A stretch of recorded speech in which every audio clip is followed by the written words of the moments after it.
Hablemos de oxigenoterapia, cuáles son sus indicaciones y cuáles son las estrategias que tenemos actualmente para el manejo de nuestros pacientes. El oxígeno puede utilizarse como una medida terapéutica. La oxigenoterapia es la administración de oxígeno suplementario a una concentración mayor que la ambiental, es decir, mayor al 21%. El aire que nosotros inhalamos en nuestro día a día no solamente está compuesto de oxígeno, está compuesto de múltiples gases y el oxígeno ocupa únicamente una cierta porción que corresponde al 21% de ese aire inhalado. La oxigenoterapia es la modalidad terapéutica recomendable para el tratamiento de todas las deficiencias relacionadas a la ventilación-perfusión, el intercambio de gases y la hipoventilación. ¿Cuál es el objetivo de la oxigenoterapia? Prevenir o tratar la hipoxemia tisular. Entonces, ¿cómo hacemos para pensar en qué pacientes vamos a administrar oxígeno suplementario?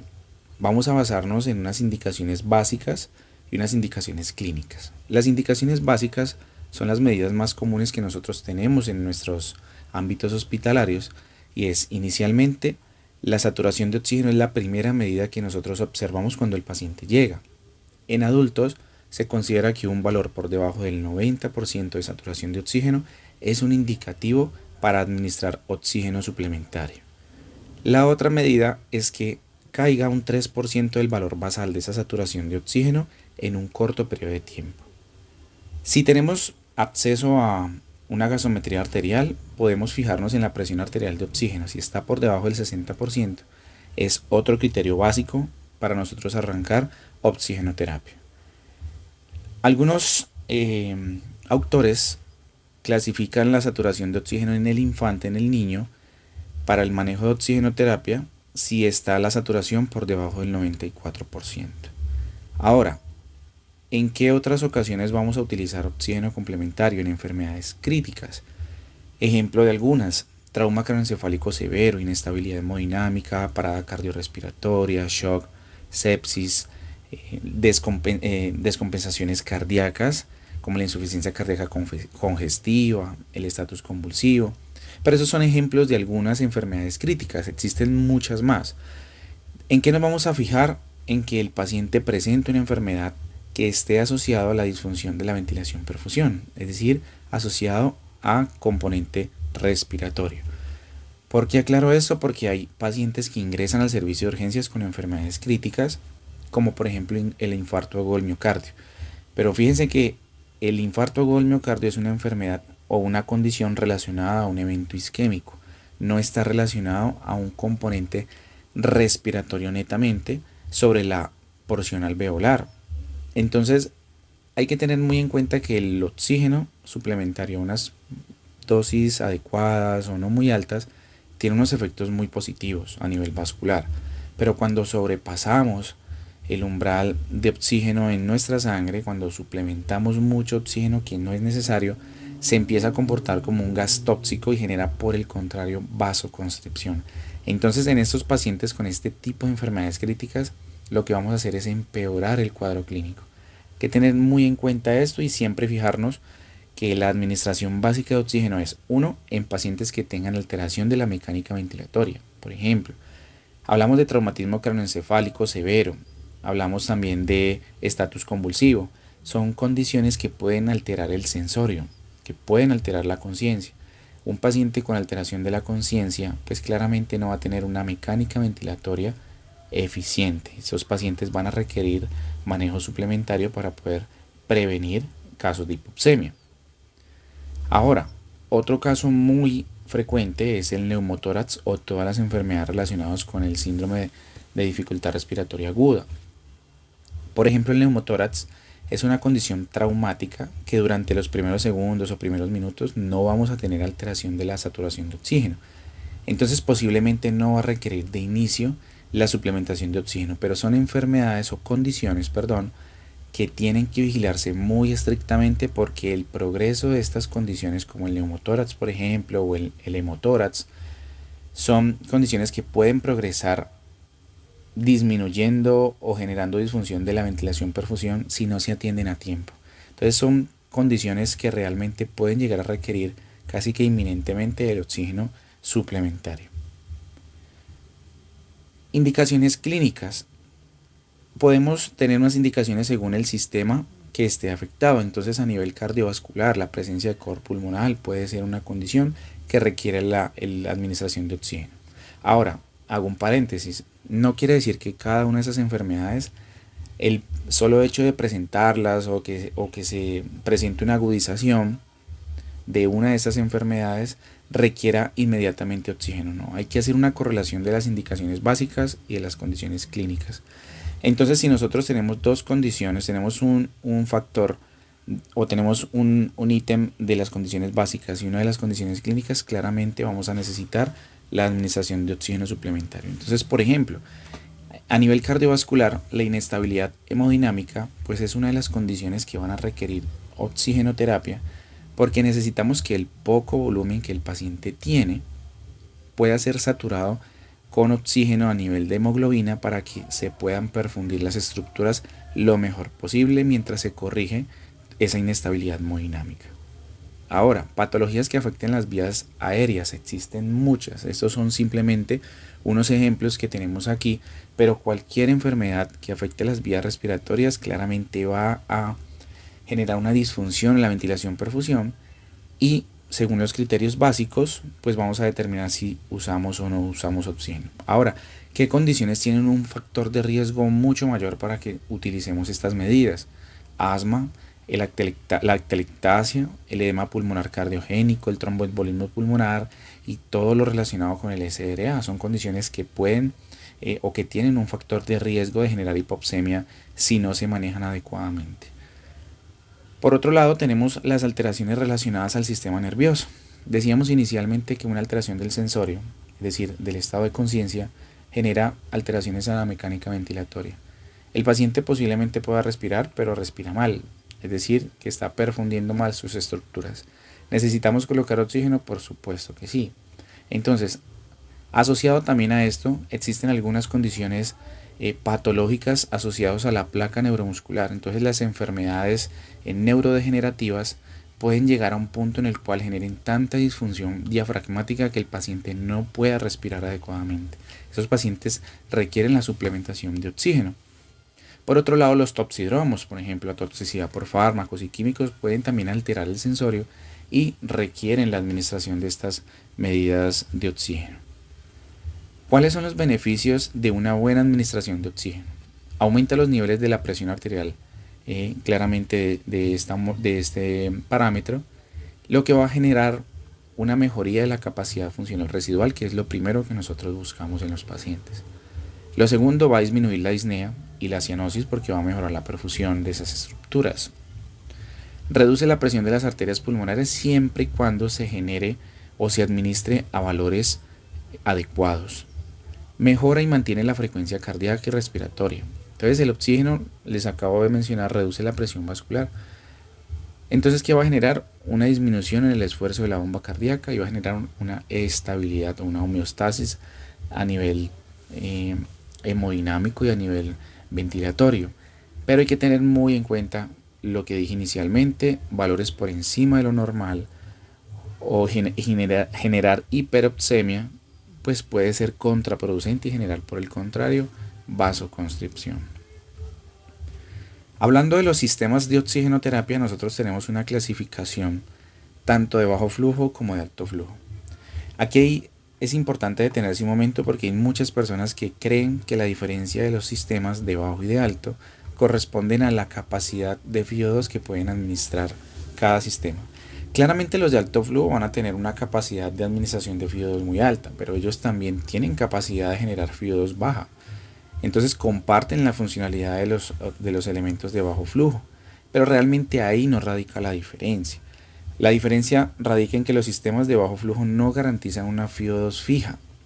Pueden usted administrar aparentemente una FiO2 al 24%, pero depende de muchos factores de que el paciente realmente esté recibiendo esa FiO2. Ejemplo, si colocamos una cánula nasal de bajo flujo, lo que se conoce como punteras nasales, que ya las vamos a ver, pero resulta que el paciente tiene una obstrucción a nivel nasal y se empieza a comportar como un respirador oral, empieza a respirar por la boca, pues finalmente ese FIO2 que estamos administrando por la cánula nasal seguramente no va a llegar adecuadamente. Entonces, eso es lo que pasa con los sistemas de bajo flujo, cosa que no pasa con el alto flujo. Claramente no es un valor 100% exacto en los altos flujos, pero sí se acerca mucho al valor que nosotros estamos tratando de administrar. A nivel de bajo flujo, clasificando en el grupo de bajo flujo, vamos a encontrar varios sistemas. Los más utilizados actualmente son la cánula nasal de bajo flujo, la máscara simple. Bueno, en la cánula nasal aclaro mucho en bajo flujo porque a nivel de alto flujo también tenemos una cánula nasal. Entonces, si nosotros estamos haciendo el ejercicio de escribir en una historia clínica el sistema de oxígeno, tenemos que colocarle nombre y apellido, porque hay que especificar qué tipo de sistema está utilizando el paciente, si de alto o de bajo flujo. Entonces, retomamos, tenemos cánula nasal de bajo flujo, máscara simple, máscara de reinhalación parcial y la máscara de no reinhalación. Los tres sistemas más utilizados acá son la cánula nasal, la máscara simple y la máscara de no reinhalación. La máscara de reinhalación parcial realmente se utiliza muy poco, tiene unas indicaciones muy precisas, pero realmente no es como lo más frecuente. A nivel de alto flujo tenemos la máscara Venturi, la tienda pediátrica o el OxyHood, la tienda de traqueostomía, la ventilación mecánica y la cánula nasal de alto flujo que les hablaba al inicio. Vamos a ver entonces uno por uno. Dentro de los sistemas de bajo flujo vamos a tener el más utilizado y el más conocido a nivel hospitalario, y es la cánula nasal de bajo flujo, también conocida como punteras nasales. ¿Por qué es conocida así? Por los dos pequeños tubitos que hay a nivel del orificio, que encajan sobre el orificio nasal, que tienen inclusive una curvatura que colinda o calza casi que perfectamente sobre las fosas nasales. Este sistema es ideal para la terapia de oxígeno a largo plazo. Es una herramienta, primero, de bajo costo, es muy cómoda y tiene, digamos, un soporte ergonómico que realmente puede ser tolerable para los pacientes durante largo plazo. Ahora, ¿qué es lo importante aquí? Que este sistema pues no genera la proyección de una FIO2 muy alta. Mire que tenemos un flujo desde 1 litro hasta 5 litros. Sin embargo, lo recomendable es que no utilicemos más de 3 litros en tiempos prolongados. ¿Por qué? Porque claramente esos orificios tan pequeños que tenemos sobre las punteras nasales salen a una presión de moderado a alto en cuanto a presión y pueden ser lesivas para la mucosa nasal. Entonces se recomienda utilizar más o menos de 1 a 3 litros para proyectar una FIO2 desde el 24 hasta el 32%.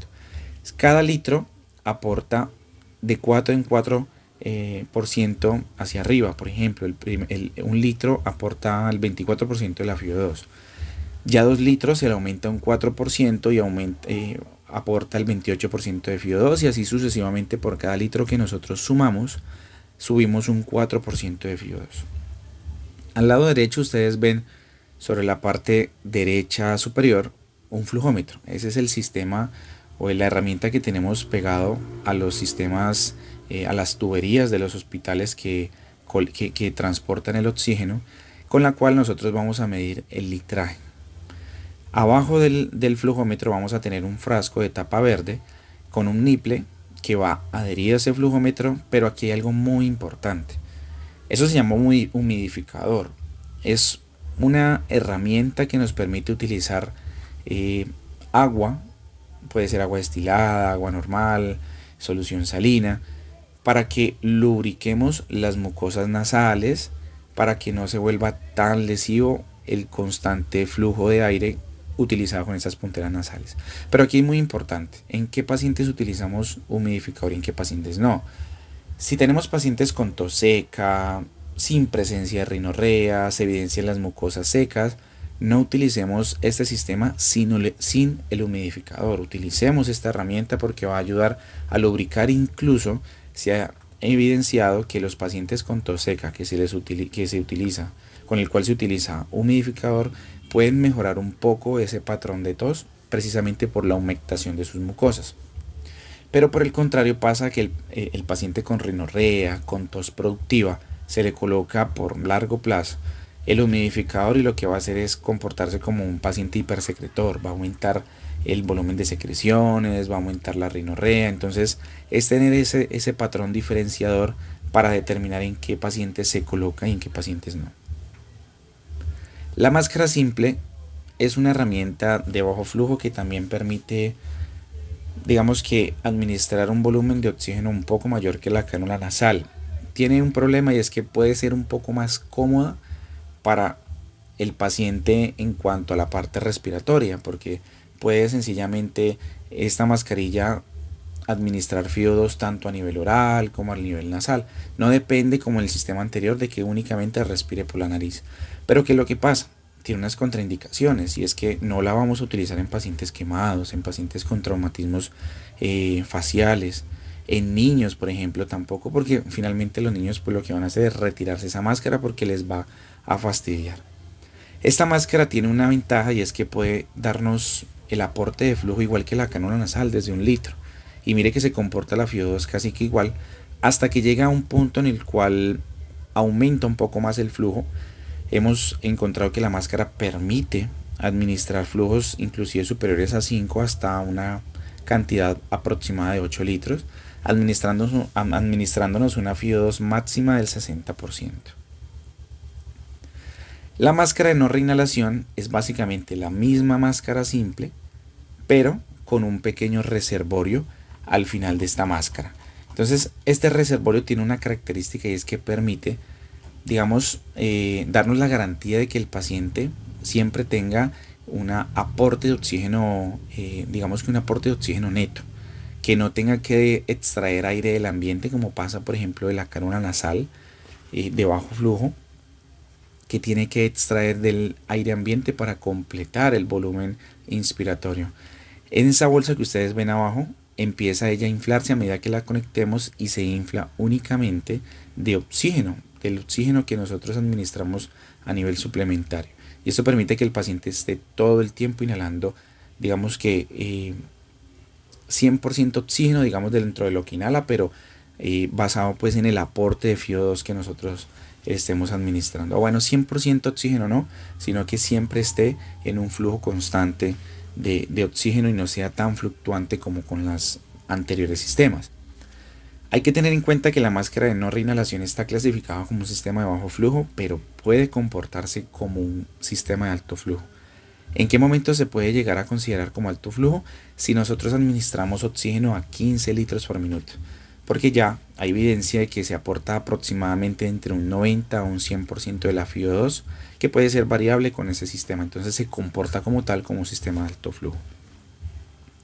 Esta máscara la vamos a utilizar ya no con un flujo inferior a 5 como los sistemas anteriores, vamos a utilizar esta máscara con flujos superiores de 6, 7, 8 litros, a inclusive hasta 15 litros. Ahora los sistemas de alto flujo, iniciamos por ejemplo con la máscara Venturi. Entonces es la misma máscara que hemos venido viendo, pero hay una diferencia y es que este sistema está basado en el efecto Venturi, que está, digamos que tiene un concepto funcional basado en el principio de Bernoulli, en el que un flujo de oxígeno pasa a través de un conducto estrecho con unas aberturas laterales a una velocidad determinada que permite que administre un flujo constante. El sistema Venturi está, digamos que, constituido por una máscara como los anteriores sistemas, como les decía, pero ¿cuál es la variante? Que no tiene una máscara, por ejemplo, de reservorio, sino una manguera corrugada, que es una manguera que parece un acordeón, que se puede estirar, se puede encoger, según pues la necesidad de cada paciente, y al final de ese corrugado va a tener unos pequeños elementos, unos ajustadores, que nos van a permitir que pase o más flujo de oxígeno o menos flujo de oxígeno. Entonces mire que al lado izquierdo hay un cuadro donde nos clasifica por cada color cuál es la FIO2 que nos va a suministrar cada aplicador, cada niple. No es necesario que nosotros nos sepamos de memoria la FIO2, por ejemplo, de este sistema, porque cada adaptador de estos, cada color, tiene contramarcado tanto el litraje que aporta como la FIO2. Entonces simplemente uno mirar, visualizar el adaptador, colocarlo y simplemente ajustar el flujómetro según lo que nos pida cada color. Entonces, el azul, digamos, es el de la FiO2 más baja, nos aporta un 24% de FiO2. Nos permite jugar con un rango entre 2 a 4 litros por minuto. Y así sucesivamente, el blanco nos aporta 28, el amarillo nos aporta 35%, el rojo nos aporta 40%. Y el verde sí tiene una variabilidad que puede ir entre el 50 al 60% de la FiO2, pero con un litraje que va desde los 12 hasta los 15 litros. La tienda pediátrica es, digamos, el sistema más utilizado, por ejemplo, en neonatos. Es un dispositivo plástico, es digamos, una máscara grande que cubre toda la cabeza del bebé, con el propósito de que el niño tenga todo el tiempo un aporte de oxígeno 100% neto, que no tenga que extraer aire del medio ambiente, sino que sea simplemente administrado por este sistema de oxígeno de alto flujo. Aquí vamos a utilizar esta tienda pediátrica con flujos superiores a 5 litros. Aquí hay una variabilidad, hay muchos autores que varían en la FiO2 administrada por cada litraje, pero aquí tenemos, digamos, un rango de referencia o una medida, digamos, promedio, en el cual 5 litros, por ejemplo, nos aporta un aproximado de 30 a 40% de FiO2. 7 litros nos aporta del 40 al 50, 10 litros sí nos aporta, digamos, una medida casi que neta del 80%, y ya más de 12 litros pues nos va a aportar más del 80%. La tienda de traqueostomía es como si habláramos del mismo sistema Venturi. ¿Cuál es la diferencia? La máscara es más pequeñita, es una máscara más verticalizada, más pequeña en cuanto a longitud, y es una herramienta que nosotros utilizamos en todo paciente con traqueostomía, valga la redundancia con relación a su nombre. Es un dispositivo plástico igual que las mascarillas anteriores, es el mismo material realmente, ella se ajusta alrededor del cuello del paciente y la apertura de la mascarilla, la apertura central, pues debe colindar con la endocánula del paciente, es decir, con la traqueostomía. Aquí nosotros vamos a utilizar también flujos que pueden ir desde los 5 litros hasta los 15 litros. Más o menos un promedio de 5 a 10 litros nos va a promediar una FiO2 del 30 al 50% y 15 litros pues nos van a aportar 100% de la FiO2. Entonces muchas personas van a decir, pero venga, si este sistema tiene una variabilidad de la FiO2 así tan inespecífica, ¿por qué lo clasifican como alto flujo? Es porque realmente la tienda de traqueostomía no se utiliza con el corrugado solo, se utiliza con los adaptadores del sistema Venturi. Entonces ahí ya entra claramente como un sistema de alto flujo porque tiene una FiO2 precisa. Entonces la FiO2 de estas tiendas de traqueostomía pues las vamos a utilizar basándonos en el cuadro que vimos del sistema Venturi. Ahora tenemos la cánula nasal de alto flujo. Esta cánula fue un sistema o ha sido un sistema que se popularizó principalmente en el tiempo de la pandemia, en el tiempo del COVID. Porque fue una estrategia o fue una herramienta que utilizamos muchísimo en las unidades de cuidados intensivos para evitar que los pacientes terminaran con una complicación respiratoria mucho mayor y necesitaran ventilación mecánica invasiva o no invasiva. Es un sistema de alto flujo muy preciso, es muy práctico, claramente tiene una porción de incomodidad por la presión que genera en el flujo de aire o de oxígeno que aporta, pero finalmente entre esto y una ventilación mecánica pues claramente esto era mucho más cómodo y permitió que se evitaran desenlaces fatales en las complicaciones respiratorias de esos pacientes con infección por SARS-CoV-2, por ejemplo. Entonces mejoró mucho la tasa de supervivencia. Este tipo de cánula nasal de alto flujo está constituida por una pequeña cuerda, digamos tipo arnés, es elástica, que nos va a ayudar a fijar el sistema alrededor de la cabeza y la cara. Tiene, como en la cánula nasal de bajo flujo, dos punteras, pero estas son mucho más gruesas. ¿Con qué propósito? De que sean más gruesas, de que puedan tratar de sellar un poco mejor las fosas nasales y no haya dispersión, por ejemplo, del aire inspirado. Después de esas punteras tiene un corrugado que baja a conectarse directamente a la máquina. Es un corrugado, digamos que similar al del Venturi, pero es mucho más delgado. Este corrugado va, como les decía, directamente a la máquina, a una fuente humidificadora que es el recipiente que ustedes ven abajo de la maquinita. Es un recipiente en el cual contiene agua, y ese agua tiene una temperatura adecuada para permitir, primero, que el agua no sea muy fría y genere lesiones directas en la mucosa, o que sea muy caliente y genere quemaduras. Entonces es un agua que está, digamos, a una temperatura adecuada, que la máquina logra controlar esa temperatura de manera ya programada. Y aparte de eso, esta máquina tiene una ventaja muy chévere, y es que nos permite manualmente, uno, dosificar el flujo de oxígeno que vamos a administrar, y dos, escoger cuál es la FiO2 que nosotros necesitamos en el paciente, y que tenemos, digamos, como la garantía de aproximadamente entre un 90 y 100% de precisión de que nos está administrando esa FiO2 que nosotros estamos eligiendo. Entonces, en cuanto al flujo, esta máquina nos permite manejar flujos extremadamente altos si necesitamos. Por esa razón, para el manejo con ese soporte, vamos a calcular la dosis de flujo según esta pequeña fórmula dosificadora. Vamos a tener en cuenta de 1 a 2 litros por cada kilogramo de peso del paciente por cada minuto. Claramente esto del minuto ya viene programado, digamos, en la máquina. Lo que vamos a calcular es de 1 a 2 litros por kilogramo de peso.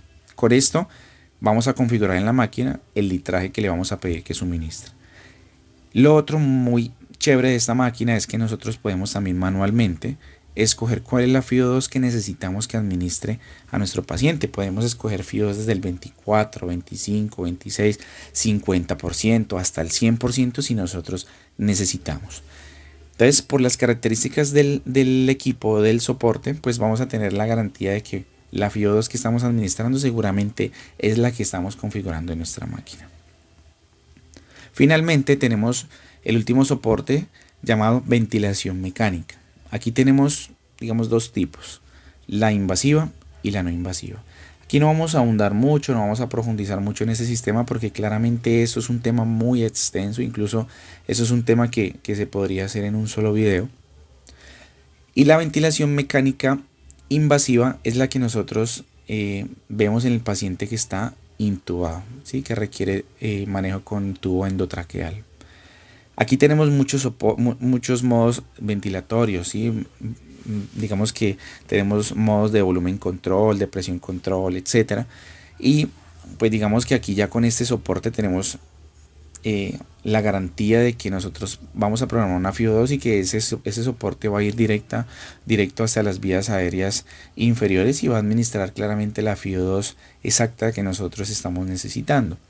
La ventilación mecánica no invasiva también tiene una ventaja muy chévere, a diferencia de los equipos anteriores, es que utilizamos un arnés que fija tanto la máscara a la cara, que no tiene, digamos, bueno, si se hace o se aplica de manera adecuada, no tiene, digamos, el chance de fuga de oxígeno, de aire, para que el paciente respire aire ambiente. Va a respirar únicamente lo que le está aportando la máquina.